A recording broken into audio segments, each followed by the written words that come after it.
এই ভিডিওতে আমরা ফাংশনের প্যারামিটার সম্পর্কে জানব। গত ভিডিওতে বলেছিলাম ফাংশনকে কল করার সময় আপনি চাইলে কোনো কিছু দিয়েও দিতে পারেন। ফর এক্সাম্পল ফাংশন সেটাকে বর্গ করে দিল একটা সংখ্যাকে।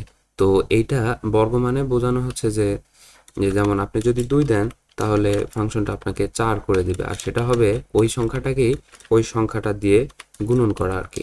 এরকম যে 2 দিলে 2 এর সাথে 2 গুণ হয়ে 4 হবে, 4 দিলে 4 এর সাথে 4 গুণ হয়ে সেটা আপনাকে 8 দিয়ে দিবে, বা 9 দিলে কি হবে 9 এর সাথে 9 গুণ করে সেটা আপনাকে 81 বা 81 দিয়ে দিবে। তো এইরকম। তো আমরা একটা ফাংশন ডিক্লেয়ার করি। ফাংশন ডিক্লেয়ার করতে হলে ফাংশন কিওয়ার্ডটা লিখতে হয়, তারপরে ফাংশনের একটা নাম দিতে হয়। আমি বললাম ক্যালকুলেট স্কোয়ার এবং তারপরে একটা থার্ড ব্র্যাকেট দিলাম।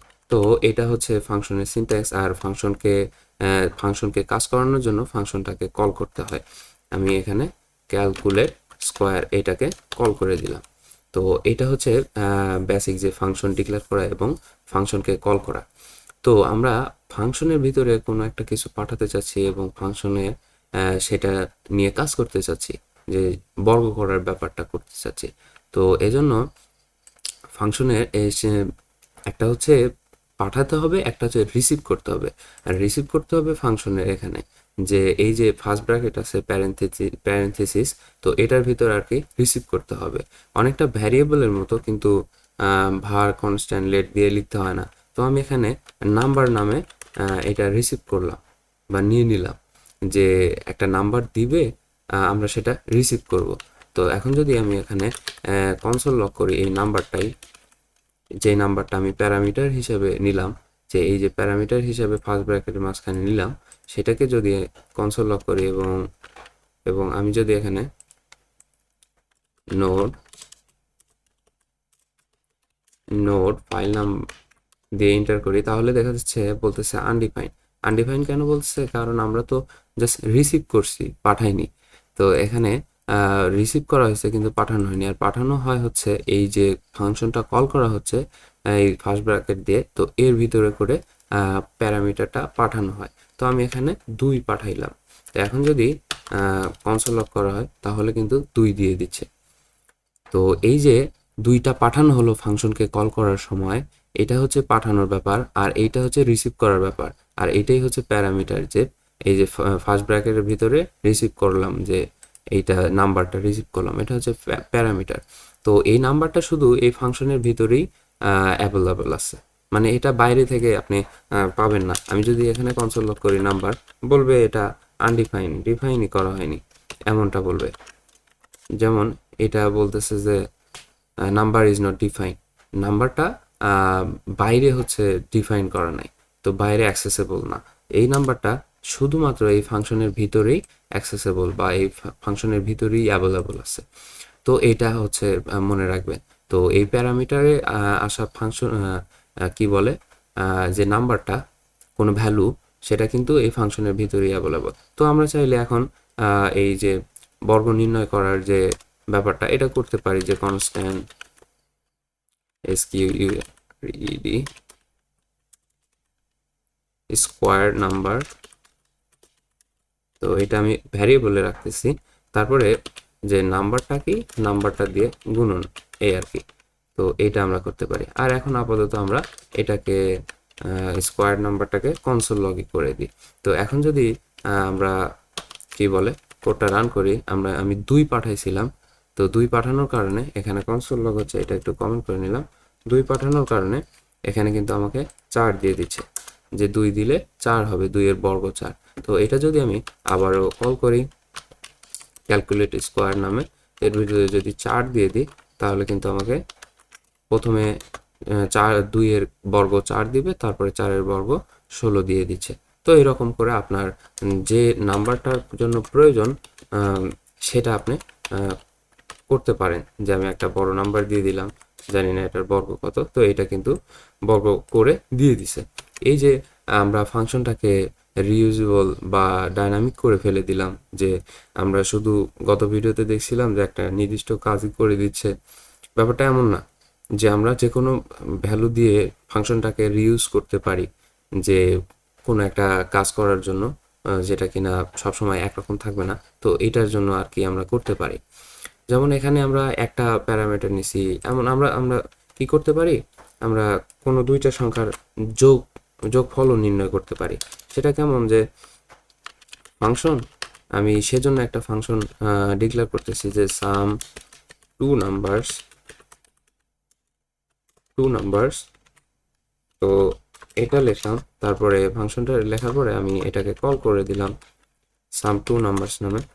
তো সাম করার জন্য দুইটা নাম্বার দরকার, যে দুইটা নাম্বার পাঠাবো সেই দুইটা নাম্বার যোগ করে আমাকে দিয়ে দিবে। তো দুইটা নাম্বারের জন্য তো এখন দুইটা প্যারামিটার লাগবে। হ্যাঁ, দুইটা প্যারামিটার বা একাধিক প্যারামিটার নেওয়া যায় এই ফার্স্ট ব্র্যাকেটের ভিতরে ফাংশনে। তো ফার্স্ট নাম্বার, তারপরে এইভাবে কমা দিয়ে সেপারেট করে লিখতে হয় সেকেন্ড নাম্বার।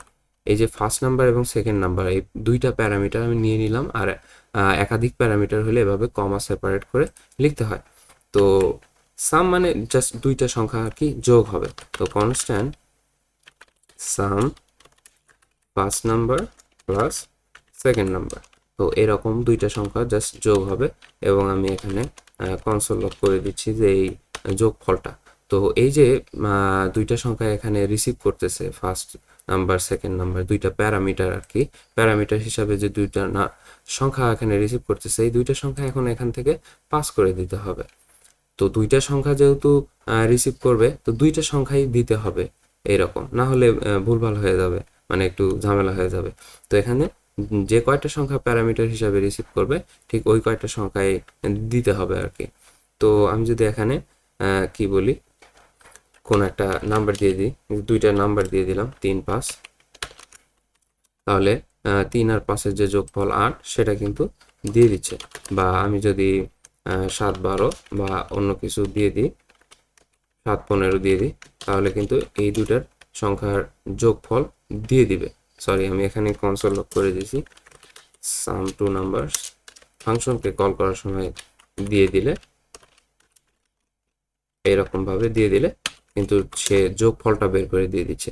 তো দেখেন, এই যে ফাংশনটা আমি লিখলাম, এর ভিতরে একাধিক প্যারামিটার চাইলে নেওয়া যায়, যে ফার্স্ট নাম্বার সেকেন্ড নাম্বার, এবং সেটাকে নিয়ে ফাংশনের ভিতরে কাজ করা যায়। আর এই প্যারামিটার দুটা এই ফাংশনের এই প্যারামিটার আকারে যে দুইটা আমরা পেয়ে গেলাম, যে ফার্স্ট নাম্বার সেকেন্ড নাম্বার, এই দুইটা আর কি এই ফাংশনের ভিতরেই অ্যাভেলেবল, ফাংশনের বাইরে না। আর কল করার সময় খেয়াল রাখবেন যে কয়টা প্যারামিটার রিসিভ করা হচ্ছে এবং সে কয়টা প্যারামিটারে যেন পাস করা হয়। এরকম আপনি চাইলে আরও একাধিক, আপনার প্রয়োজন অনুযায়ী আরও একাধিক প্যারামিটার আর কি পাস করতে পারেন বা দিতে পারেন, বা এই ধরনের কাজ আপনি করতে পারেন আপনার প্রয়োজন অনুযায়ী। যেমন আমি আর একটা ফাংশন নিলাম, যে ফাংশন সাম অল, তো এখানে একাধিক প্যারামিটার আমি নিতে পারি, যে বি সি ডি ই, তো আপনি আরো চাইলে দিতে পারেন। তো এগুলোকে যদি সবগুলোকে যদি যোগ করা হয়, যে total A plus B plus C plus D plus E, তো এরকম যদি করে দিই এবং এটা কনসোল লক করে দিই, তাহলে এই যে দেখেন, এখন যদি আমি এটাকে কল করে দিই সাম অল, এভাবে এখানে দেখেন কয়টা লিখছি, যে প্যারামিটার হিসেবে কয়টা রিসিভ করা হচ্ছে, 1, 2, 3, 4, 5টা। তো এখানে 5টা নাম্বার দিতে হবে, যে বললাম যে 3, 4, 5, 6। তো আমি যদি 4টা নাম্বার দিই তাহলে আসলে বা কম দিই বা সঠিকভাবে না দিই, তাহলে আর কি ভুলভাল হয়ে যাবে, কারণ একটা নাম্বার আসলে আনডিফাইন্ড হয়ে যাবে।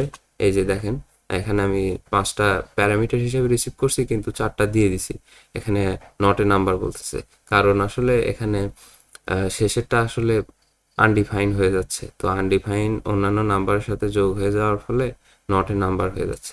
তো এটা আর কি আপনি দেখতেও পারেন কনসোল লক করে। তো এটা কি খেয়াল রাখবেন যে যে কয়টা প্যারামিটার হিসেবে রিসিভ করা হচ্ছে, সেই কয়টাই যেন আর কি পাস করা হয়। তো ফাংশনের প্যারামিটারটা আসলে এরকম, যে এই যে ফাংশনের যে নামের যে পরে ফার্স্ট ব্র্যাকেট, তার ভিতরে আর কি এটা প্যারেন্থেসিস, তো এটার ভিতরে আর কি প্যারামিটার এভাবে রিসিভ করা হয়, অনেকটা ভেরিয়েবলের মতো, কিন্তু ভার বা কনস্ট্যান্ট বা লেট দিয়ে লিখতে হয় না। তো এভাবে আর কি ফাংশনের প্যারামিটারটা কাজ করে। তো এভাবে ফাংশনকে আমরা ডাইনামিক করতে পারি, আমাদের প্রয়োজন অনুযায়ী একাধিকবার অনেক ভ্যালু দিয়ে অনেক মান দিয়ে ব্যবহার করতে পারি।